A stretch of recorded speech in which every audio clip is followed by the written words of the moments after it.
তো at last মানে কালকেও মনে হয়েছিল হয়ে গেল। তবে হ্যাঁ, একটা আমার অ্যাডভাইস থাকবে যে যারা রাত বিরেতে ম্যানচেস্টার ইউনাইটেডের খেলা দেখেন বা দেখছো, যদি তোমাদের হার্ট রিলেটেড কোনো সমস্যা থাকে, ব্লকেজ থাকে হার্টে, আমার মনে হয় না দেখাই ভালো। মানে এই টিমটার কোনো শান্তি নেই, এই টিমটা তাদের সাপোর্টারদের জীবনে কোনো শান্তি দেবে না। এরা তাদের সাপোর্টারদের সবসময় একটা থ্রিলিং মোমেন্টে বাঁচতে দিতে পছন্দ করে, মানে অসম্ভব ভালোবাসে। তো আমরা সাপোর্টাররা যেমন ইউনাইটেডকে ভালোবাসি, ম্যানচেস্টার ইউনাইটেডকে, তেমন ম্যানচেস্টার ইউনাইটেডও আমাদের সাপোর্টারদের প্রচণ্ড ভালোবাসে, ওতপ্রোতভাবে জড়িয়ে আমরা। তো তারাও মনে প্রাণে চায় যাতে আমরাও সবসময় একটা এক্সাইটমেন্ট, একটা থ্রিলিং সিচুয়েশনের মধ্যে থাকি। তো সেই থ্রিলিং ব্যাপারটা, সেটা ম্যানচেস্টার ইউনাইটেডের প্লেয়াররা, এই ক্লাবটা আমাদের সবসময় প্রোভাইড করে। সেটা ট্রান্সফার থেকে হোক, কি সাউদাম্পটন 20 নম্বরে থাকা সাউদাম্পটনের সাথে যখন ইউনাইটেড ম্যাচ খেলবে তখনও যাতে হয়। কালকে যখন আমরা দেখলাম 80 মিনিট, যখন মোটামুটি এটা তখন ভাবছি যে তাহলে আর্সেনাল লিভারপুলের সঙ্গে, যেটা আগের ভিডিওতে বলেছিলাম যে একটা দুটো ভালো পারফরমেন্সের পর ইউনাইটেড ওটাকে ব্যাক করতে পারে না, তো তখন কালকে ওটাই ভাবছি যে 80 মিনিট হয়ে গেছে, আর হলো না। দুটো বিগ স্টেপ ফরওয়ার্ড নেওয়ার পর আরও double big step backward United নেবে। সাউদাম্পটনের কাছে যদি হেরে যায়, এই সাউদাম্পটন যারা 20টা ম্যাচে 16টা ম্যাচ হেরেছে, কিন্তু ওই মোমেন্টে আমার দিয়ালো moments of brilliance, hat trick after Cristiano Ronaldo in Norwich 2022, 3 বছর প্রায়। তো দেখুন, ট্যাকটিক্যাল এই মুহূর্তে রুবেন অ্যামোরিমের কোনো মানে ট্যাকটিক্যাল অ্যানালিসিস এই মুহূর্তে করা পসিবল না, বিকজ কালকের ম্যাচ দেখে 2-3টে জিনিস পরিষ্কার হয়ে গেছে। যে এই টিমটার রুবেন অ্যামোরিম যে সিস্টেম, যে স্ট্রাকচারেতে ফুটবল খেলায়, এই টিমটার ফিটনেস লেভেল সেই জায়গাতেই নেই।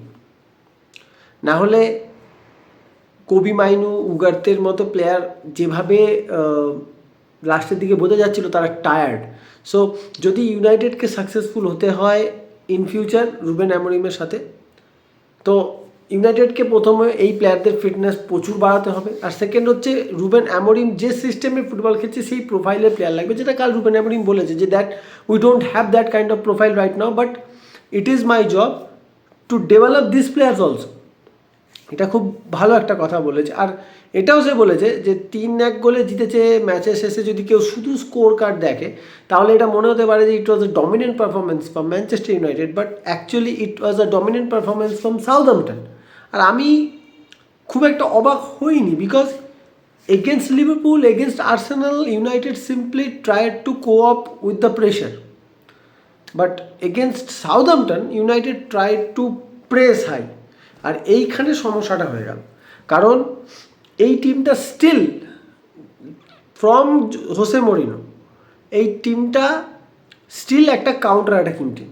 এরা কন্টিনিউয়াস প্রেস হাই করে ম্যাচের পর ম্যাচ উতরোতে পারবে না যদি অপোনেন্টের কাছে ফাস্ট উইঙ্গার্স থাকে, যেটা কালকে সাউদাম্পটনের কাছে ছিল। তো ইউনাইটেডকে খুলে দিতে পারে তারা, কারণ সেই পেসি সেন্টার ব্যাক একমাত্র কিছুটা লিজান্তো মার্টিনেজ আর কিছুটা লেনি ইয়োরো, তা লেনি ইয়োরোকে কালকে মাটি ধরেই দিয়েছিল। এছাড়া উইং ব্যাকসরাও কিন্তু আপনার একদম মানে এরম বলা যাবে না যে তারা একদম আপনার সেই স্প্রিন্ট স্টার বা স্পিড স্টার টাইপের প্লেয়ার ইউনাইটেডে এই মুহূর্তে কেউই নেই।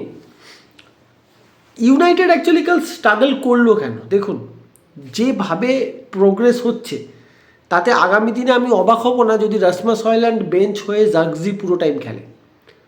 জার্গজি কালকে নামার পর কিন্তু United actually looked better, United played better. Rasmus Hojlund main সমস্যা যেটা, what is the difference between Rasmus Hojlund আর জার্গজি? ডিফারেন্সটা এটাই যে Zirkzee is kind of central forward, not typical penalty box striker or goal poacher, কিন্তু Rasmus Hojlund অবশ্যই একটা goal poacher. জার্গজির ফার্স্ট টাচ রাসমাস হয়ল্যান্ডের থেকে বেটার। জার্গজির টিমটাকে খেলাতে পারে, ও যখন ফুল আমি যেটা বুঝলাম কাল দেখে, যে জাগজি যদি ফুল কনফিডেন্স পেয়ে যায় একবার, যদি খাপ খেয়ে যায় এই টিমের সাথে, তো জাগজি কিন্তু বেটার অপশন হতে পারে রুবেন অ্যামোরিমের জন্য। কারণ Zirkzee with the ball good, confidence যখন তার হাই, সে তার রোলটা কাইন্ড অফ বেনজেমা টাইপের, যে নিচে এসে, বা হ্যারিকেন বলতে পারেন, যে বল হোল্ড করে টিমের বাদবাকি উইঙ্গার্সদেরকে ইনভলভ করতে পারে খেলায়। রাসমস হয়ল্যান্ড পুরোপুরি অন্য প্রোফাইলের striker, say kind of in behind target man, but এই মুহূর্তে রাসমস হয়ল্যান্ড কোনোটাই ঠিক করে করতে পারছে না। তো এগুলো একটা ফেজ, যা আমি কোনো ক্রিটিসাইজ করছি না, দুজনকে দুরকমভাবে ইউজ করাটা খুব ইম্পর্টেন্ট। আমরা বরাবর দেখে এসেছি ম্যানচেস্টার ইউনাইটেডের যদি আপনি হিস্ট্রি দেখেন, একই টিমে Ronaldo, Tevez, Rooney, Louis Saha, 4টে ফরওয়ার্ড অ্যাট এ টাইম খেলেছে, কিন্তু সেখানে 4জনের প্লেয়িং স্টাইল আলাদা। আমরা দেখেছি টেডি শেরিংহাম, কোল, আপনার ওদিকে তখন ওলে গানার সোলস্কার সাবস্টিটিউটে নামতো, ইয়র্ক আর কোলের একটা আলাদা কম্বিনেশন ছিল, টেডি শেরিংহাম ছিল, 4টে আলাদা প্রোফাইলের স্ট্রাইকার। কিন্তু তো আপনার টিমে এটা একটা থাকা খুব দরকার, একটা ইন্ডিভিজুয়াল, তাতে ডিফারেন্ট প্রোফাইল হলে অনেক সময় প্ল্যান বি এক্সিকিউট করতে সুবিধা হয়। আপনার একটা মানে বলে না, ওই বিভিন্ন ধরনের ফুটবলও আপনি ইজিলি খেলতে পারবেন। কখনো কখনো যদি পেনাল্টি বক্সে ইউনিট সাম ফিজিক্যালিটি, তাহলে রাসমস হয়ল্যান্ড, জার্জি।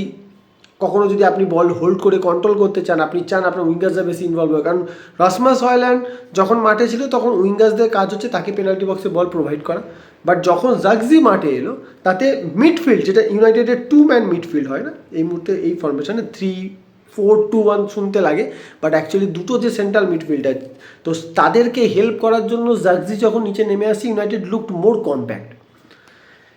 তো এইটুকুই, আর এর বাইরে এখন এই ম্যাচ নিয়ে কিছু বলার নেই। ইটস আমার দিয়ালো ডে। এই প্লেয়ারটাই 1 বছর গত সিজনে এরিক টেন হ্যাগ বসিয়ে রেখে একটা সময় মনে হচ্ছিল যে আমার দিয়ালোকে ছেড়ে দেওয়া হবে, যেভাবে পেলিস্ত্রিকে ছেড়ে দেওয়া হয়েছে। আমি খুব কালকে অ্যান্টনির ওই মিস্টার পর আমি কালকে খুব মনে করছিলাম যে পেলিস্ত্রি খুব দরকার ছিল এই টিমটাতে, এই পেলিস্ত্রির মতো উইঙ্গার এই টিমটা খুব দরকার ছিল। বাট কী করা যাবে, যাকে বেঁচে দিয়েছে আর ভেবে তো লাভ নেই।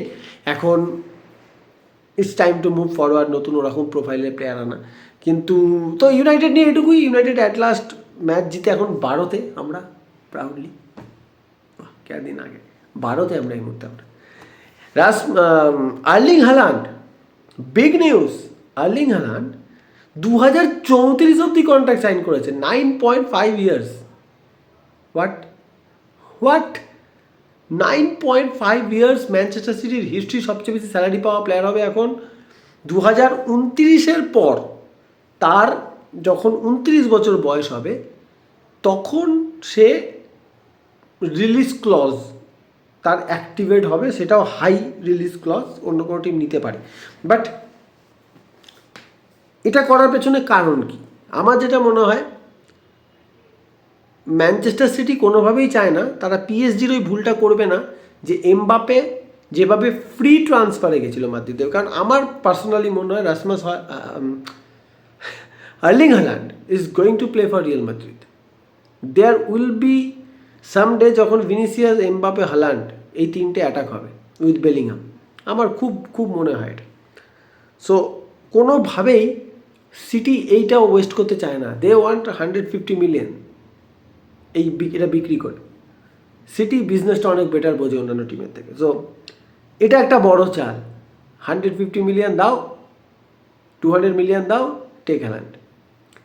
তো সেইটাই, এর পেছনে আমি এই মানে কন্ট্রাক্ট রিনিউয়ালটার আর কোনো লজিক খুঁজে পাচ্ছি না, আর কোনো লজিক হয় না। এত বড় কন্ট্রাক্ট রিনিউয়ালের এই একটাই লজিক হতে পারে। তো এটুকুই। ম্যাচ ডে আবার এসে গেল, আগামীকাল আবার match day. United will play against Brighton next match ডেতে। তো এদিকে সিটি ড্র করেছে, চেলসি ড্র করেছে, লিভারপুল ড্র করেছে। ইউনাইটেডের সাথে ড্র করার পর লিভারপুলের ছন্দটাই হঠাৎ করে কেমন যেন ঘেটে গেছে। তো আর্সেনাল জিতেছে মাত্র 4 পয়েন্টের ডিফারেন্স, একটা ম্যাচ কম খেলে যদিও লিভারপুলের সঙ্গে, লিভারপুল একটা ম্যাচ কম খেলেছে, বাট স্টিল। তো তো যাই হোক এটুকুই, আর এর বাইরে কিছু বলার নেই। এখন পরের ভিডিওতে আবার দেখা হবে, and then we will talk about more things.